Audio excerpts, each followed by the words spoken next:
मुझे याद सब है जरा जरा।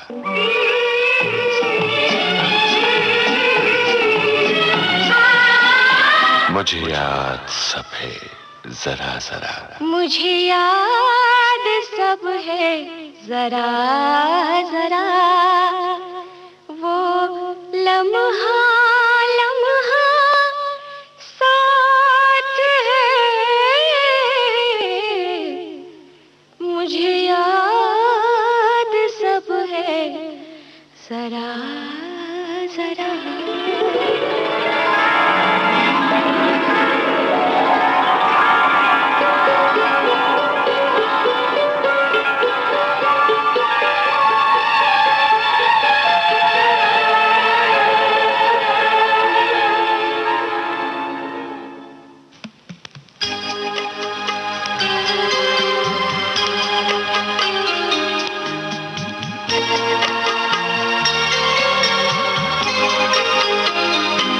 हर तरफ हर जगह बेशुमार आदमी।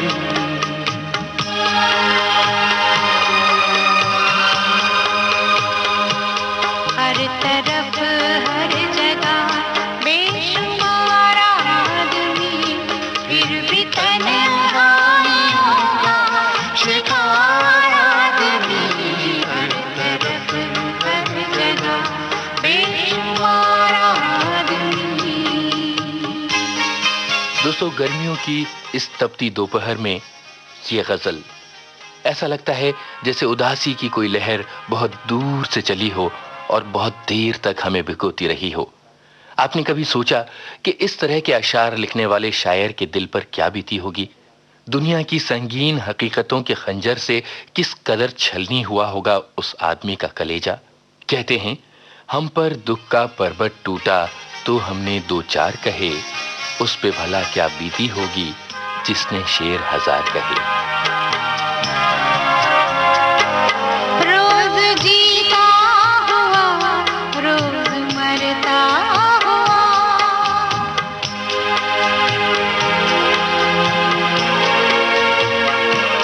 रोज जीता हुआ रोज मरता हुआ।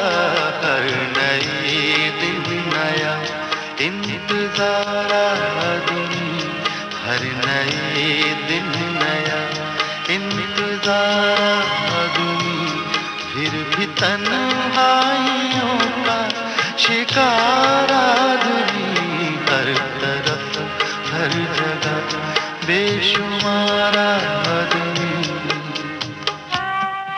दोस्तों, आज विविध भारती के स्टूडियो में जो शख्स मौजूद है, दुनिया की जुल्मतों ने उसे उदास तो जरूर बनाया, लेकिन हिंदी फिल्मों को उसने कुछ ऐसे चमकदार गीत दिए हैं जिनको गाए बगैर मोहब्बत नामुमकिन सी लगती है।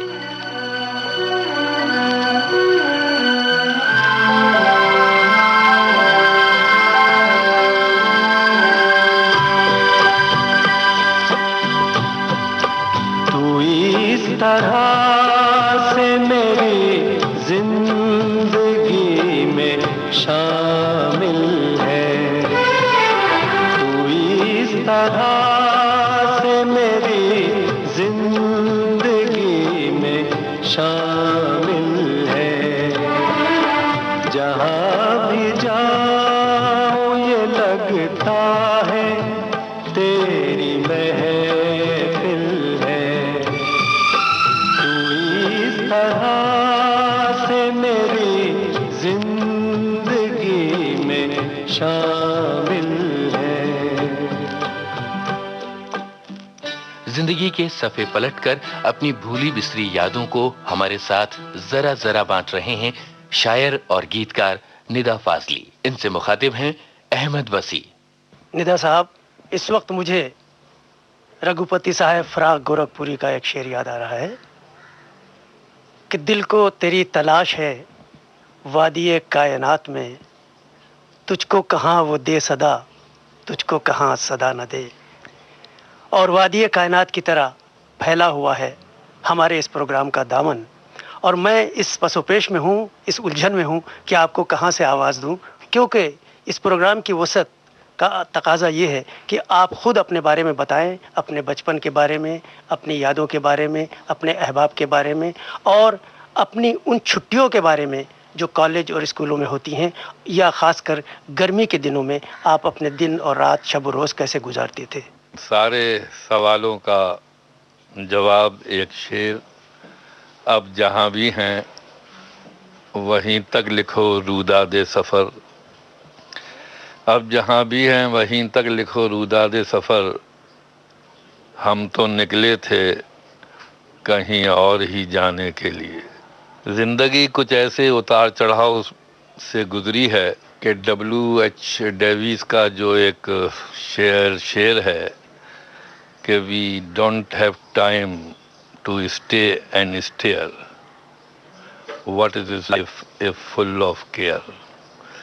तो किसी मंजर पर बहुत देर तक आँख को ठहरने की इजाज़त वक्त ने नहीं दी। एक लोअर मिडिल क्लास फैमिली में जन्म हुआ और मुझे बचपन की यादों में जो ख़ास यादें हैं जिनका जिक्र मैंने अपनी किताबों में भी किया है, उसका संबंध उस इमली के पेड़ से है जो मेरे घर के सामने होता था। उस घर में जो इमली का पेड़ था सामने, उसमें दिन भर उसके नीचे बच्चे खेलते थे, लेकिन रात होते ही उसमें एक भूत आकर बैठ जाता था। हम उससे डरते थे और माँ बेहोश रहती थी। हमारी बड़ी बहन उस भूत को भगाने के लिए स्टूल पर कुरान ला के रख देती थी। तो कुरान के डर से भूत नीचे तो नहीं उतरता था, लेकिन ऊपर से ही डराता रहता था।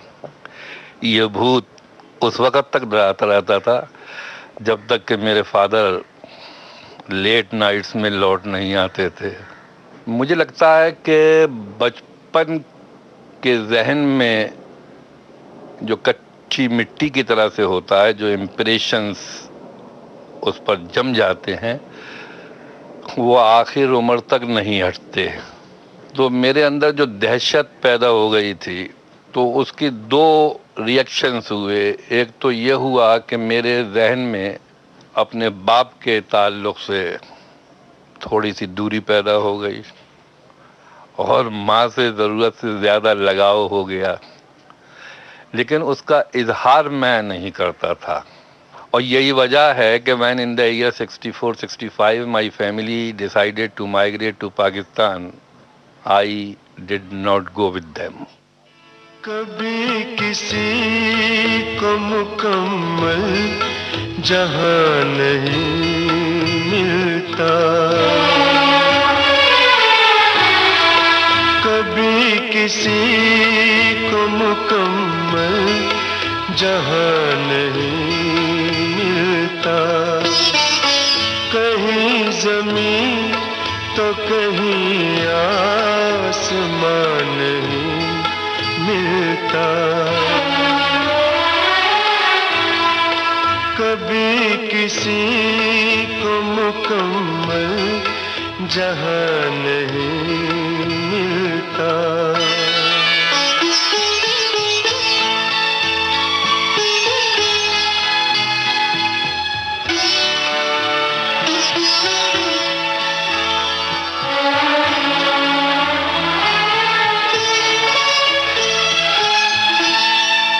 जिसे भी देखिए वो अपने आप में गुम है।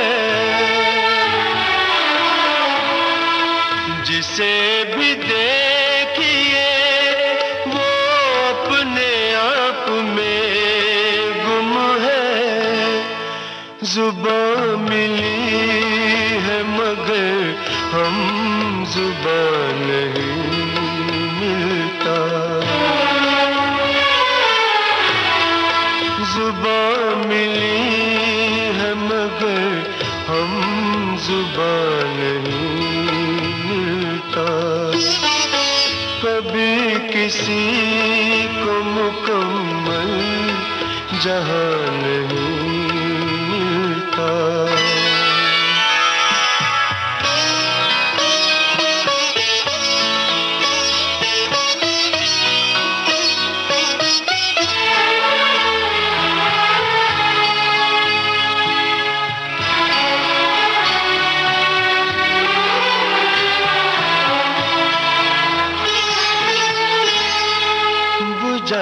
सका है भला कौन वक्त के शोले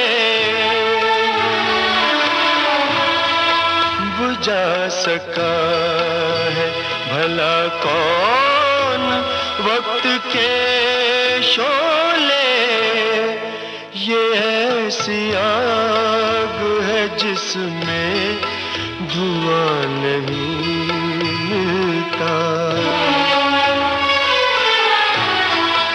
ये ऐसी आग है जिसमें धुआं नहीं मिलता कभी किसी को मुकम्मल जहां नहीं मिलता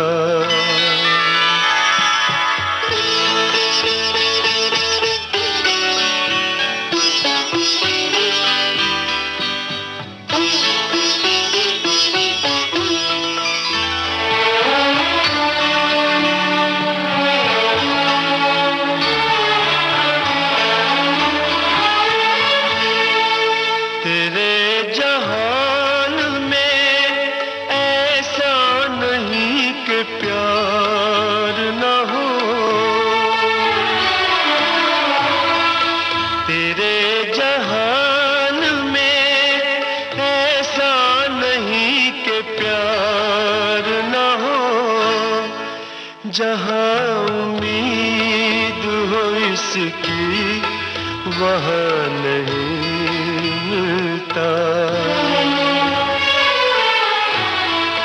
जहाँ उम्मीद हो इसकी वहाँ नहीं मिलता कभी किसी को मुकम्मल जहां नहीं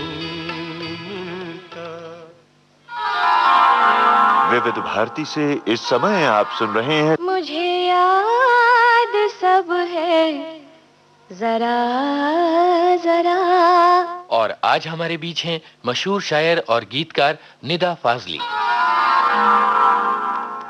अभी तक आपने जो कुछ भी कहा उसमें मुझे एक चीज़ की कमी लगी, जमालियाती हिस्स, एस्थेटिक सेंस, जो बहुत ज़रूरी है एक शायर के लिए, एक इंसान के लिए, और ख़ासकर उस शायर के लिए जो गज़ल का शायर हो, जो नज़्म का शायर हो, जो इस अहद का शायर हो।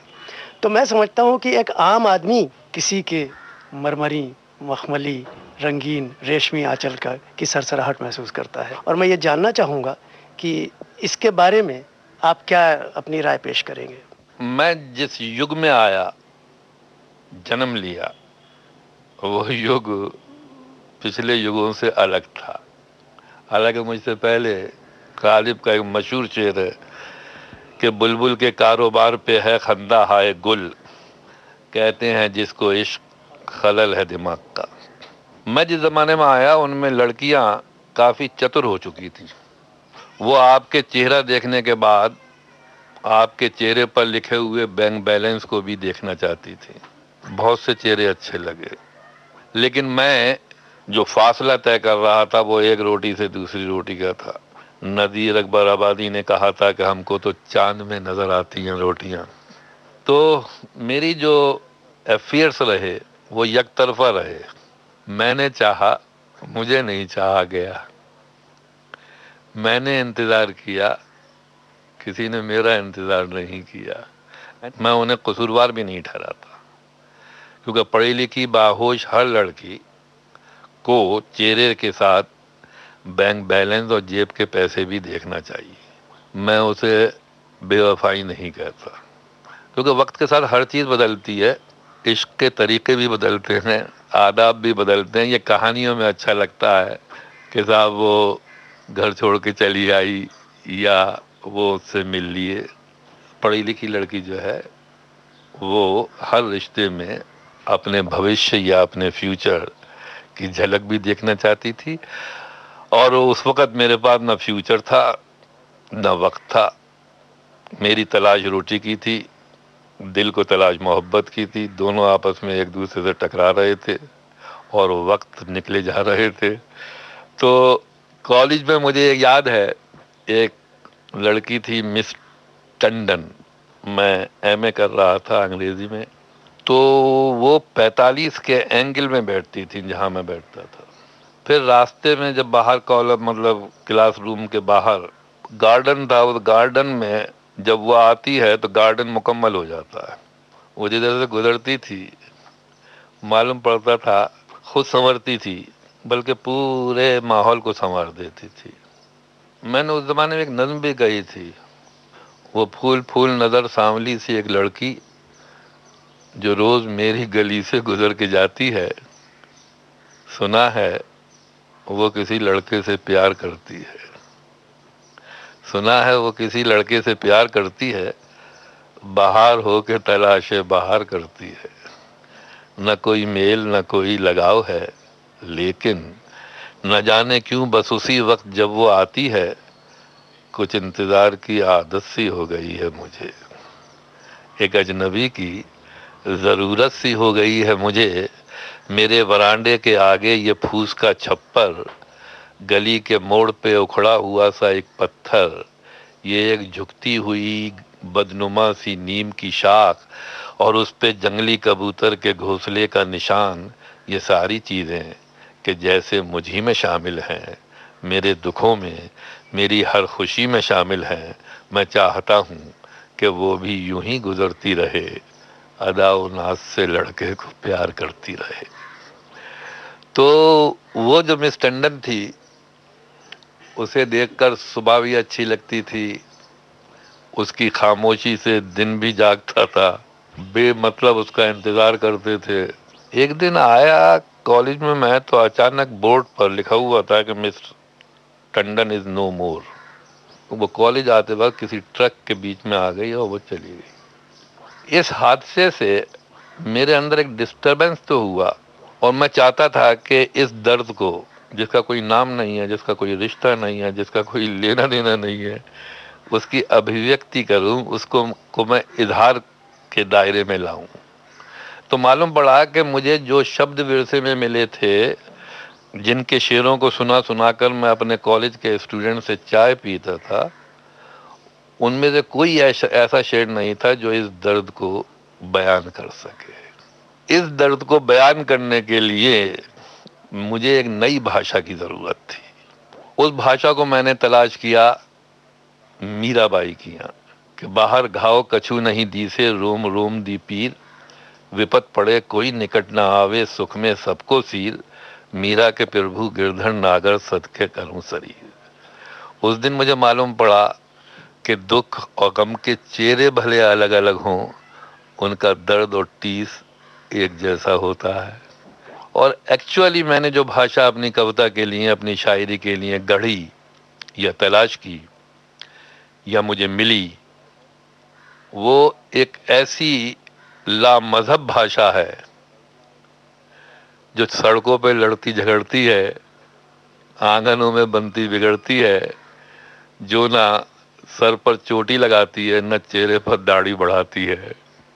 वो भाषा वही है जो आम आदमी दूसरे आम आदमी से बात करता है। चांद भी देखा, फूल भी देखा,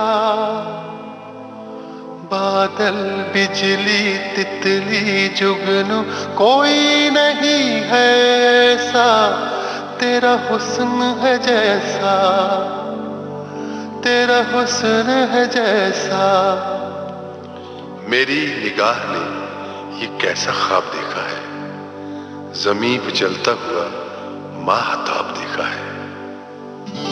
मेरी आंखों ने चुना है तुझको दुनिया देख कर, मेरी आंखों ने चुना है तुझको दुनिया देख कर। किसका चेहरा, किसका चेहरा अब मैं देखूं, तेरा चेहरा देख कर मेरी आंखों ने चुना है तुझको दुनिया देख कर।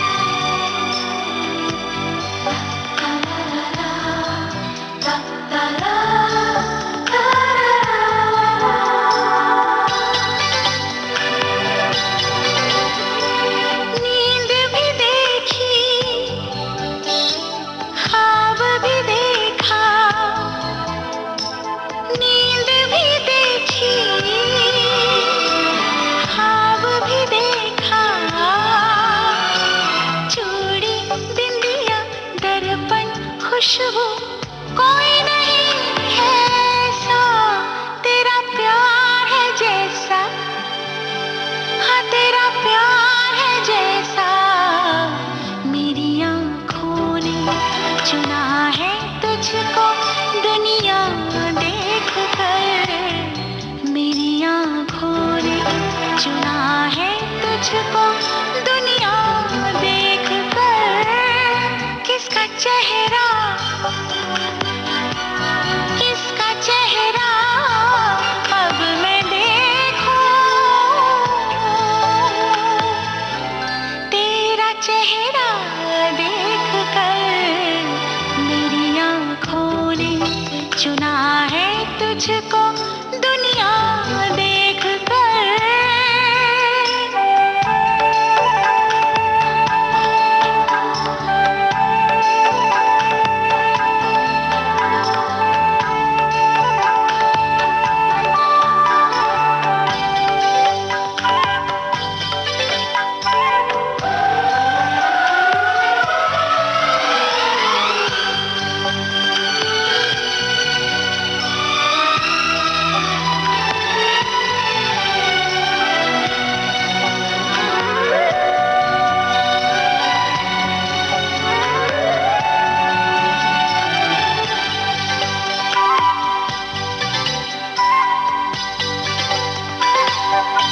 रंग भी देखा,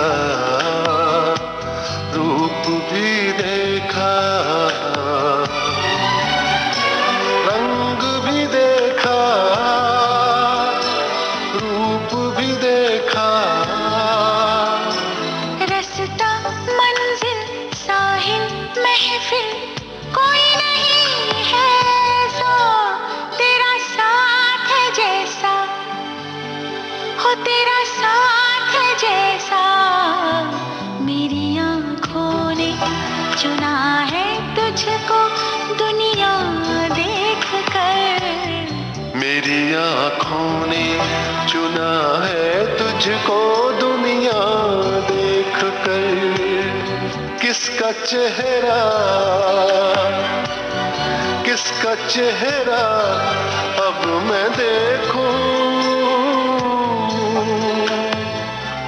तेरा चेहरा देख कर मेरी आँखों ने चुना है तुझको दुनिया देख कर। बहुत खूबसूरत हैं आंखें तुम्हारी, बना दीजिए इनको किस्मत हमारी। उसे और क्या चाहिए जिंदगी में, जिसे मिल गई है मोहब्बत तुम्हारी। निदा साहब, ये तो था बचपन का वो आंगन जिसकी सरहद जाके मिली इस फैली हुई विशाल धरती से। लेकिन एक आंगन वो भी होता है, एक दोपहर वो भी होती है, एक गर्मी के तपते दिन वो भी होते हैं, जब ये एहसास होता है कि इस दिल के अंदर भी एक आंगन है, एक दुनिया है, एक बस्ती है, एक वादी है, और वहाँ कोई आहिस्ता आहिस्ता कदम रखते हुए आ रहा है। तो आप ये बताइए कि वो दोपहरें, वो छुट्टियाँ, वो औकात जो जवानी के दिनों में गुजरे, या वो आंगन जो जवानी का आंगन कहा जाएगा, वो आपका किस तरह गुजरा? देखिए साहब, जो गुजरा नहीं है उसको गुजरा हुआ नहीं कहते। मैंने अपने बचपन को अभी तक अपने साथ महफूज रखा है। मैंने एक बार झुंझला के कहा भी था कि बेनाम सा ये दर्द ठहर क्यों नहीं जाता, जो बीत चुका है वो गुजर क्यों नहीं जाता। कई बहुत सारी यादें हैं, उनमें से एक याद का नाम श्रद्धा है। वो 5 साल की बच्ची, जहाँ मैं कार्टर रोड में घूमने जाता हूँ, वहाँ वो कई साल पहले सीलैंड की दुकान के करीब एक पेड़ के नीचे खड़ी हुई, अपने कंधे पर स्कूल का बस्ता टांगे, स्कूल यूनिफॉर्म में बस का इंतजार कर रही थी। रात भर की सोई हुई नींद में मासूम चेहरा ऐसा जगमगा रहा था कि मुझे महसूस हुआ कि पेड़ में बैठी हुई चिड़ियाँ उसे निहार रही हैं, समंदर उछल उछल के उसकी तरफ देख रहा है, हवाएं उसके बालों से खेल रही हैं। मैंने उस बच्ची को देखा और गुजरते हुए very casually I said good morning. मैंने देखा कि छोटा सा खूबसूरत सा चेहरा, उसमें इतनी बड़ी गंभीरता और संजीदगी। जब इतनी अच्छी लग रही है तो ये मुस्कुराएगी तो कैसे लगेगी। उसकी गंभीरता को मुस्कुराहट में बदलने के लिए मैंने 6 महीने फील्डिंग की। हर रोज उसके वक्त से मैं गुजरता, अगर वो नई भी होती तो मैं उसका वेट करता, और Aahista Aahista we both got familiar. और वो एक दिन मुस्कुराई, तो जब वो मुस्कुरा रही थी तो इतनी खूबसूरत लग रही थी कि मेरा जी चाहा उसकी मुस्कुराहट की तस्वीरें बनवाऊं और एक मुल्क के 3 टुकड़ों बांग्लादेश, पाकिस्तान और हिंदुस्तान के प्राइम मिनिस्टर को ये लिख के भेजूं कि जिंदगी से सरहद नहीं होती, श्रद्धा की मुस्कुराहट भी होती है। मैंने घर आकर उसकी मुस्कुराहट को कविता बनाना चाहा, लेकिन मुझे लगा कि मेरे शब्द इतने चमकीले, इतने सुंदर, इतने आकर्षक नहीं है जितने उसके छोटे से चेहरे पर मुस्कुराहट उभर के आई थी। विविध भारती से इस समय आप सुन रहे हैं मुझे याद सब है जरा जरा। और आज हमारे बीच हैं मशहूर शायर और गीतकार निदा फाजली। इनसे मुखातिब हैं अहमद वसी। बच्चों से कुछ ज़रूरत से ज़्यादा ही प्यार है। वो यूं भी कि बच्चे मासूमियत का सिंबल होते हैं। बच्चे हमारे तर्क, लॉजिक और रैशनैलिटी से दूर होते हैं, जो आदमी आदमी के दरमियान दूरियां पैदा करती है। बल्कि यूं भी कहा जाता है एक बार अक्सर, अगर ये पहचानना हो कि किसके मन में कितनी खोट होती है तो बच्चों को उसके साथ मिलावा का बच्चा करीब आ जाता है उसके, तो मालूम पड़ता है उसमें खोट नहीं है। मैं एक बार एक मुशायरे में गज़ल पढ़ के उतरा। शेर था, घर से मस्जिद है बहुत दूर, चलो यूं कर लें किसी रोते हुए बच्चे को हंसाया जाए। तो जैसे मैं नीचे उतरा तो 2-3 दाढ़ियों ने मुझे घेर लिया और पूछा, आप कहना क्या चाहते हैं? क्या बच्चा मस्जिद से बड़ा होता है? मैंने कहा, कौन छोटा होता है कौन बड़ा होता है ये तो मुझे नहीं मालूम, लेकिन मैं इतना ज़रूर जानता हूँ कि मस्जिद को इंसान के हाथ बनाते हैं और बच्चे को भगवान के हाथ सजाते हैं। बच्चे पे मैंने अक्सर कहा, मतलब एक बार और कुछ लोग नाराज़ हो गए थे। मैंने कहा कि बच्चा बोला देखकर, मस्जिद आलीशान, अल्लाह तेरे एक को इतना बड़ा मकान। या बच्चों के छोटे हाथों को चांद सितारे छूने दो, बच्चों के छोटे हाथों को चांद सितारे छूने दो, 4 किताबें पढ़कर ये भी हम जैसे हो जाएंगे। और जब मेरी बेटी हुई तो मैंने एक नज्म लिखी थी उसके लिए कि बहुत मैला है ये सूरज, बहुत मैला है ये सूरज, किसी दरिया के पानी में इसे धोकर सजाएं फिर। गगन में चांद भी कुछ धुंधला धुंधला है, मिटा के इसके सारे दाग धब्बे जगमगाएं फिर। हवाएं सो रही हैं पर्वतों पर पांव फैलाए, जगा के इनको नीचे लाएं पेड़ों में बसाएं फिर। धमाके कच्ची नींदों से डरा देते हैं बच्चों को, धमाके खत्म करके लोरियों को गुनगुनाएं फिर। वो जब से आई है यूं लग रहा है अपनी ये दुनिया जो सदियों की अमानत है, जो हम सबकी रिवायत है, पुरानी हो चुकी है, इसमें अब थोड़ी मरम्मत की ज़रूरत है।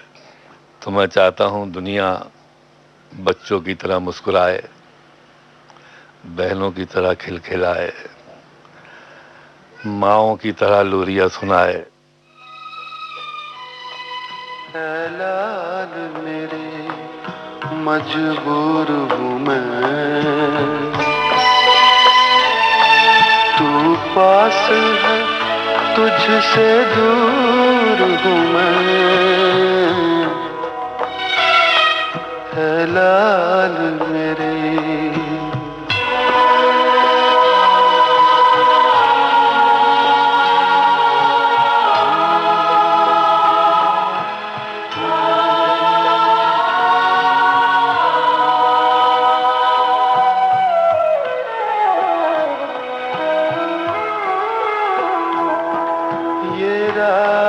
कहूँ कैसे मैंने पाया है तुझे मरियम की तरह,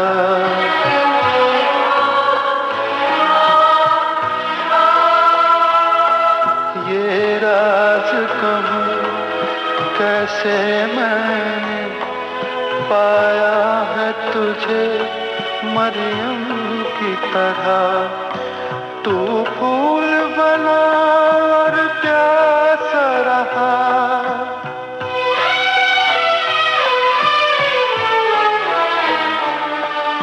तू फूल बना और प्यासा रहा, मैं रो न सकी शबनम की तरह, ऐ लाल मेरे, ऐ लाल मेरे, ऐ लाल मेरे मजबूर हूँ मैं, तू पास है तुझसे दूर हूँ मैं, ऐ लाल मेरे।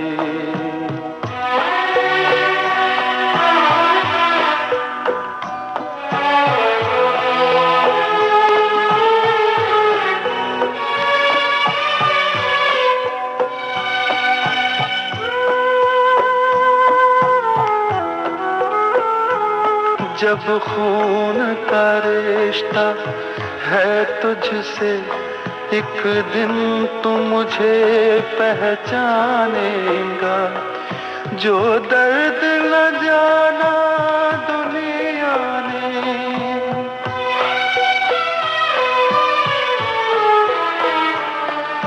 जो दर्द न जाना दुनिया ने, वो दर्द मेरा तू जानेगा, ऐ लाल मेरे,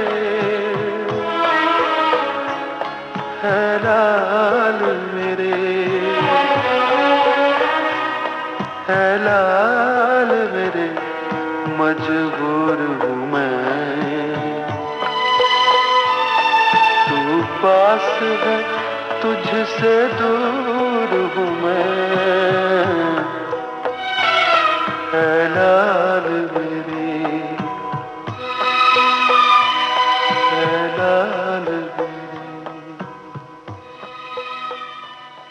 कहानियों का जिक्र होता है तो हमारा ध्यान, हमारा ख्याल मुतवज्जे होता है फिल्मों की तरफ, उन कहानियों की तरफ जिनमें जाहिर है कि हीरोइन सब कुछ त्याग देती है, बलिदान करती है और सब कुछ कुर्बान करके हीरो की तरफ दौड़ कर आ जाती है। चूँकि ये फिल्मी सिलसिला ऐसा है कि हर शायर, हर गीतकार, हर लिखने वाला चाहता है कि इनसे वाबस्ता हो, इससे फिल्मों से वाबस्ता हो, और आपकी वाबस्तगी भी इसी फिल्मी दुनिया से है। तो पहले तो आप ये बताइए कि आप अपनी जवानी में, अपने बचपन में या पिछले दिनों में आप किस तरह की फिल्में देखते थे, पसंद करते थे, और फिर किस तरह के गीत आपको पसंद थे, या कौन शायर, कौन गीतकार, किस किस्म के गीत आपकी प्रेरणा का स्रोत बने? देखिए साहब, बिहार में पटना अदीमाबाद के एक शायर हुए हैं शाद अदीमाबादी, उनकी एक लाइन है कि मैं खुद आया नहीं लाया गया हूँ। जैसा कि मैंने पहले कहा कि चॉइस का इख्तियार जिंदगी में होता नहीं है, जहाँ पैदा हो गए वो आपका परिवार, उस परिवार की जो भाषा वो आपकी भाषा, वो परिवार जिस मोहल्ले में वो आपका मोहल्ला, वो मोहल्ला जिस नगर में वो आपका नगर। मेरे साथ भी यही हुआ कि बिना पूछे पैदा कर दिया और ये तमाम विरासत का बोझ लिए मैं गधे की तरह जिंदगी के सफर पर घूमता रहा। तो मेरे साथ भी यही हुआ कि मैं खुद आया नहीं लाया गया हूँ। जब एक घर छीना गया तो घर की तलाश में पूरे देश में भटकता रहा। ये भी बेवकूफ़ी थी, घर चला गया था कराची और मैं उसे ढूंढ रहा था हिंदुस्तान में। मालूम पड़ा एक पड़ाव बम्बई आया। उस जमाने में धर्मवीर भारती यहाँ पर थे, उनके धर्मयुग में लिखना शुरू कर दिया। फिर बिलिट्स था, उसमें लिखना शुरू कर दिया।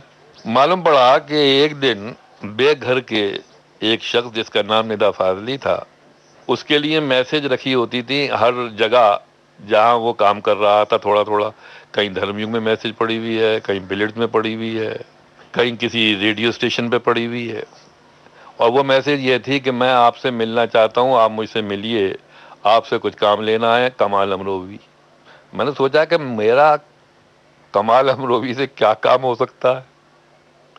फिर भी क्योंकि स्ट्रगल हर रोज भागते हुए सूरज का पीछा करता है और सूरज उससे आंख मिचोली करता है, फिर भी वो सूरज से पर अपने विश्वास को ख़त्म नहीं करता। तो मैं कमाल अमरोवी के चला गया।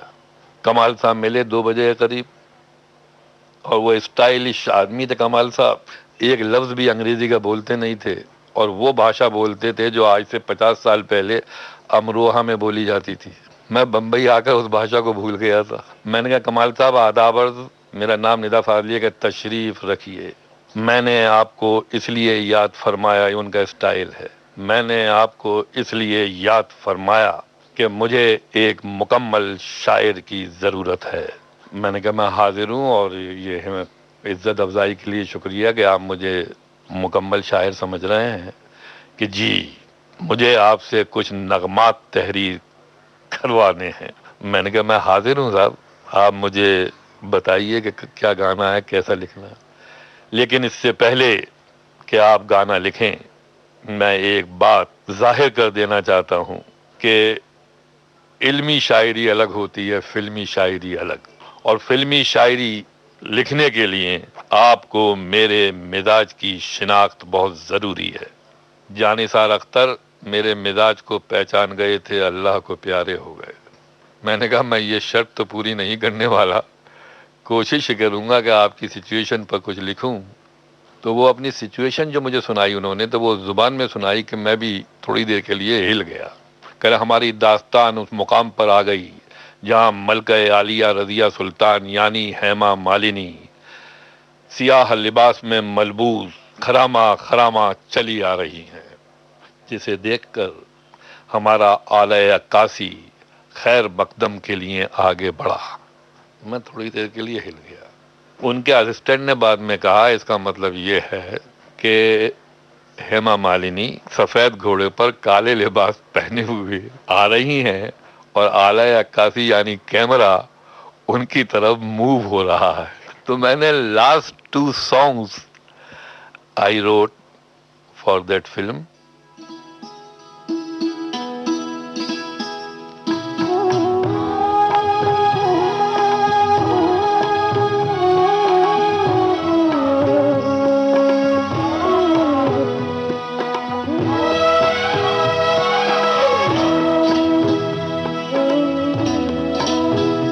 तेरा हिज्र मेरा नसीब है,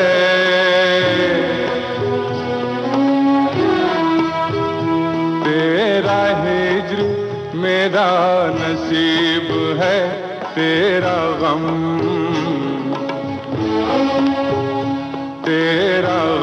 ही मेरी हयात है।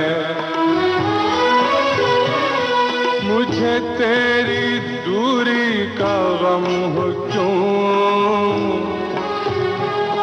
मुझे तेरी दूरी का गम हो क्यों, तू कहीं भी हो मेरे साथ है, तू कहीं भी हो मेरे साथ है। तेरा हिज्र मेरा नसीब है।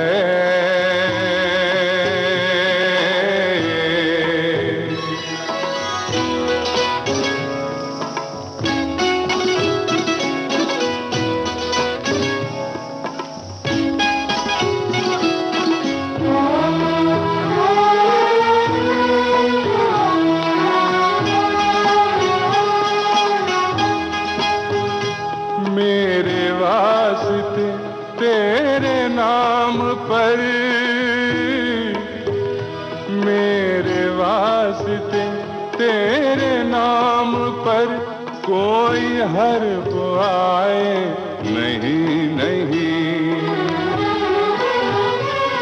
मुझे खौफ दुनिया नहीं, मुझे खौफ दुनिया नहीं, मगर मेरे रूबरू तेरी जात है, मेरे रूबरू तेरी जात है। तेरा हिज्र मेरा नसीब है।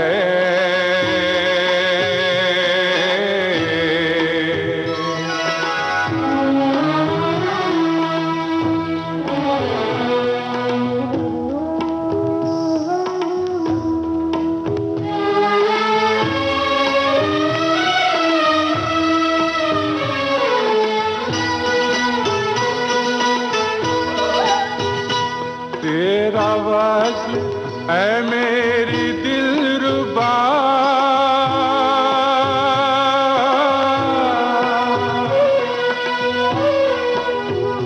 तेरा वस्ल ऐ मेरी दिलरुबा, नहीं मेरी किस्मत तो क्या हुआ, मेरी महजबी,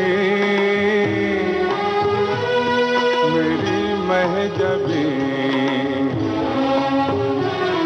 मेरी महजबी यही कम है क्या, तेरी हसरतों का तो साथ है, तेरी हसरतों का तो साथ है।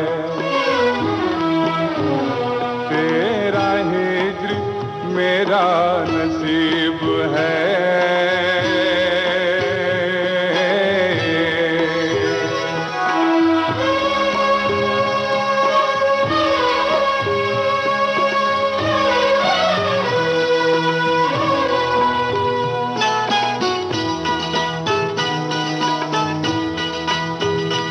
तेरा इश्क मुझ पे है मेहरबान,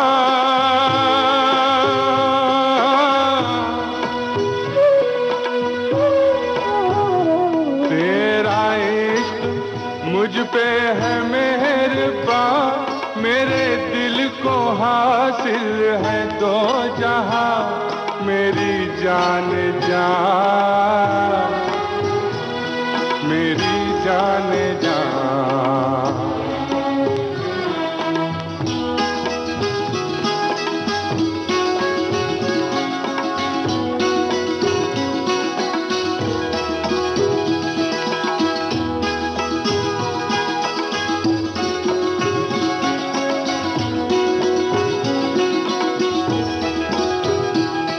मेरी जान जाए इसी बात पर, मेरी जान जाए तो बात है,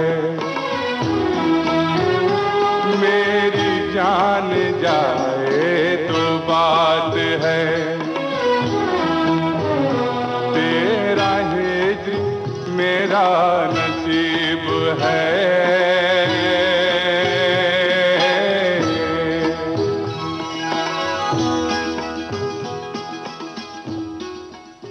लेकिन उस फिल्म के बनने में इतना टाइम लगा कि कमाल साहब की गुडविल जो है उसने मुझे इंडस्ट्री में मशहूर कर दिया कि कोई ऐसा है, कोई ऐसा आदमी है जिससे कमाल अमरोवी गाने लिखवा रहे हैं। तो जाहिर है कि not Nida Fazli but because कमाल अमरोवी इज मेकिंग हिम राइट। तो फिर मैं राज कपूर से लेकर यश चोपड़ा से लेकर इस्माइल शरीफ तक more or less with every music director I worked and I wrote songs. विविध भारती से इस समय आप सुन रहे हैं मुझे याद सब है जरा जरा। और आज हमारे बीच हैं मशहूर शायर और गीतकार निदा फाजली। एक वाकया मुझे याद आ रहा है कि I was writing a song with R D. Burman. गाना तैयार हो चुका था, फिल्म का नाम था बीवी ओ बीवी। फाइनल रिहर्सल हो रहा था और गाना दूसरे दिन रिकॉर्ड होने वाला था। तो देखते क्या है कि 2 बजे राज कपूर साहब हाथ में भेलपुरी लेकर अंदर दाखिल हुए और अपने स्टाइल में बैठकर गाने की तारीफ की। जब रिहर्सल खत्म हो गया तो मुझे अपने करीब बुलाया उन्होंने और पूछा कि आपको ये सिचुएशन किसने बताई थी। मैंने कहा रणधीर कपूर ने। कहले जी बहुत अच्छा जी, अब आपको फुर्सत हो तो कल हमारे कॉटेज में आ जाइए चैम्बूर में, मैं भी आपको सिचुएशन सुनाना चाहता हूँ। आरडी ने आंख मुझे मारी कि ये गाना खत्म हो गया, अब ट्यून तुम्हारे जहन में है और तुम जा रहे हो कल, अगर तुम वहां पर एक्सटेम्पोर गाना लिख दो तो ये गाना रिकॉर्ड होगा, अदरवाइज नहीं होगा। तो राज कपूर साहब ने कम से कम आधा घंटा तो अपने नॉस्टैल्जिया में खर्च किया कि साहब विजयंती माला ये थी और नरगिस ये थी और फरहानी ये थी और उनसे ये हुआ वो हुआ वगैरह वगैरह वगैरह वगैरह। और फिर आखिर में 3 लाइनें उन्होंने बोली कि भाई सिचुएशन तो इतनी सी है, अंग्रेजी में बोल रहे थे कि there is a girl there is a boy, there will be a girl there will be a boy, there was a girl there was a boy and that is the whole life. मेरे जहन में tune थी, मैंने फौरन कहा राज साहब आपने तो पूरा गाना बोल दिया। कहले वो कैसे जी? मगर सदियों से दुनिया में यही तो किस्सा है, एक ही तो लड़की है एक ही तो लड़का है, जब भी ये मिल गए प्यार हो गया। कह लगे यही हमें चाहिए था जी। That very day the song was recorded and everybody was happy. सदियों से दुनिया में यही तो किस्सा है,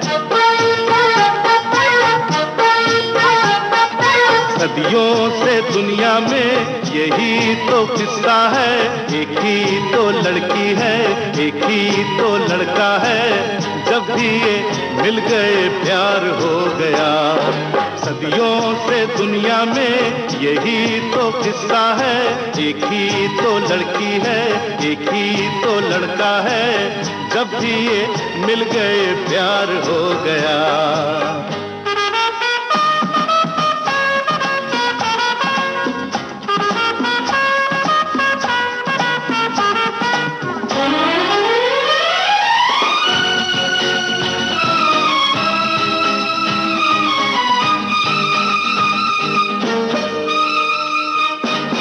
मोहन की राधा है मजनू की है लैला, हर युग में लगता है दिल वालों का मेला।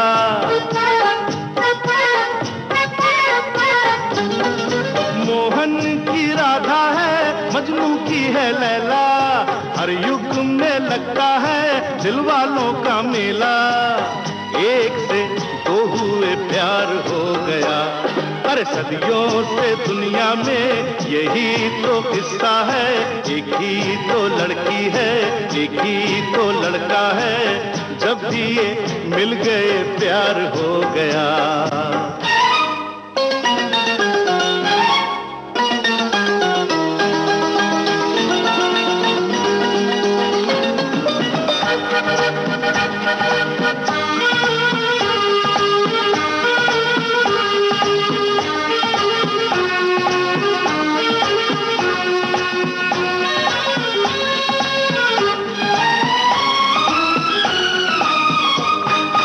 पत्थर की मस्जिद हो या चांदी की मूरत, दुनिया में प्यार बिना कोई नहीं तीरथ।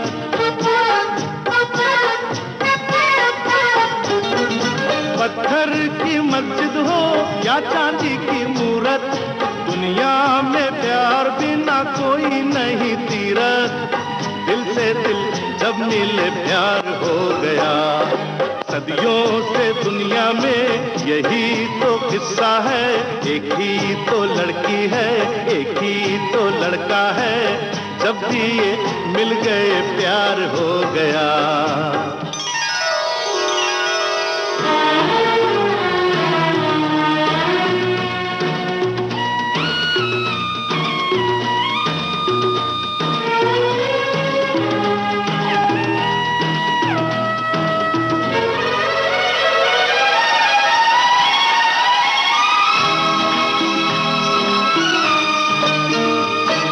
सागर की ओर चले नदियां घूंघट खोले, भौरा भी कलियों के आगे पीछे डोले।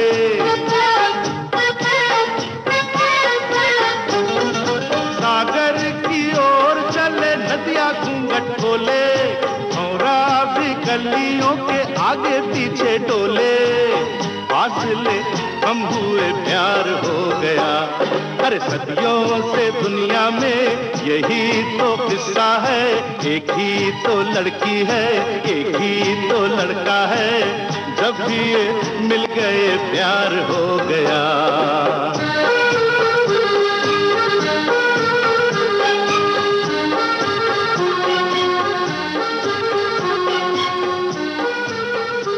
एक यश चोपड़ा ने एक सिचुएशन दी और इस चैलेंज के साथ कि साहब इस पर साहिर ने लिखा है। मैंने कहा अच्छा। सिचुएशन थी कि हीरोइन प्रेग्नेंट है और हस्बैंड जो है और हीरोइन के साथ गाना गा रहा है डुएट। उन्होंने मुझे मिसाल दी थी कि नन्ही कली जाने क्या कुछ, गीत बहुत मामूली था, वो साहिर साहब का हो या किसी का हो। और मैंने यश साहब से कहा था कि आपने भले ही मुझे मिसाल दी हो, लेकिन ये गीत मैंने अपने स्टाइल से लिखा है। तुम्हारी पलकों की चिलमनों में ये क्या छुपा है सितारे जैसा, हसीन है ये हमारे जैसा, शरीर है ये तुम्हारे जैसा।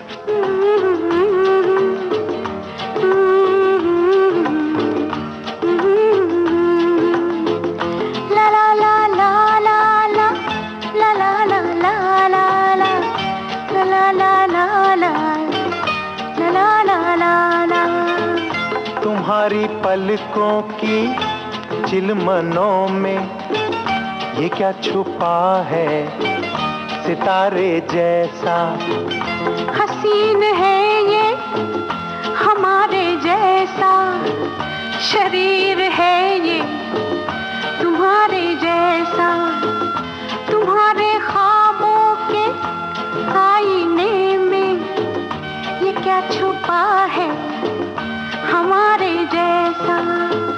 जवान है ये हमारे जैसा, हसीन है ये तुम्हारे जैसा।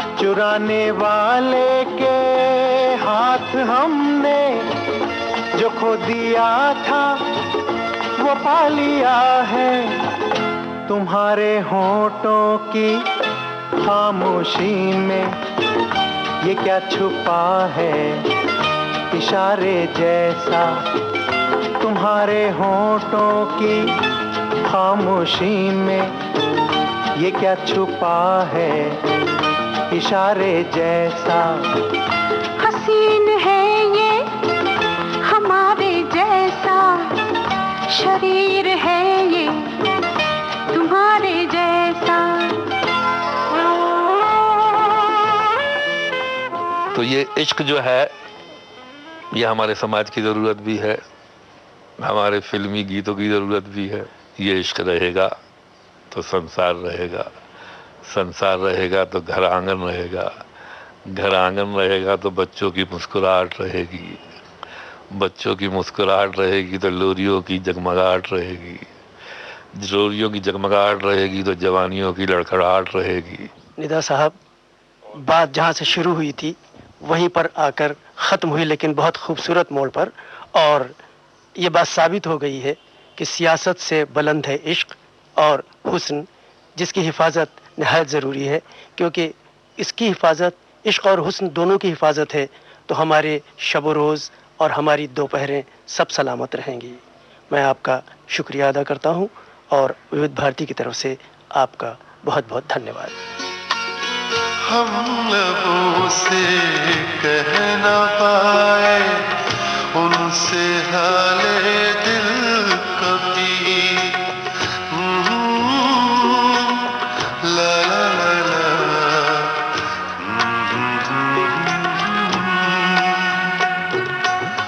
हम लबों से कह न पाए उनसे हाले दिल कभी, और वो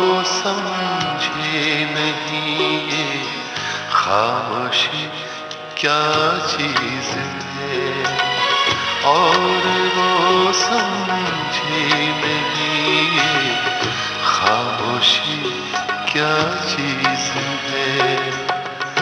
इश्क कीजिए फिर समझिए, इश्क कीजिए फिर समझिए जिंदगी क्या चीज है। मुझे याद सब है जरा जरा। विविध भारती की इस सीरीज में आज हमारे बीच थे मशहूर शायर और गीतकार निदा फाजली। इनसे बातचीत की अहमद वसी ने। विविध भारती की जिस क्रिएटिव टीम ने यह कार्यक्रम तैयार किया उनके नाम हैं technical assistance Rita Rebello, post production Usha Mehta, associate presenter Yunus Khan और प्रोड्यूसर राकेश जोशी।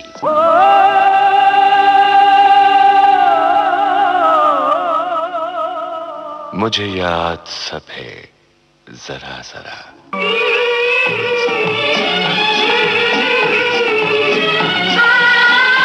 मुझे याद सब है जरा जरा। मुझे याद सब है जरा जरा। वो लम्हा लम्हा साथ है। मुझे याद सब है जरा